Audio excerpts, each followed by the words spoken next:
Hey there everyone. In today's video I'm going to show you how to delete Instagram highlights on your profile. It's a very simple thing to do, so just let's get into it. Open up your Instagram and go to your profile. As you can see, I'm currently already on my profile. Highlight is usually a story on your profile that was selected by you. It's to be visible always because stories when they run out of 24 hours they disappear. But let's say you want to delete it and you don't want it on your profile anymore.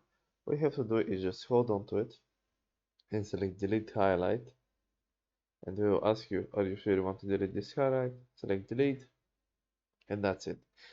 This highlight will be gone now. That doesn't mean that the story isn't still archived, it just means that the highlight itself is gone. And that's pretty much it.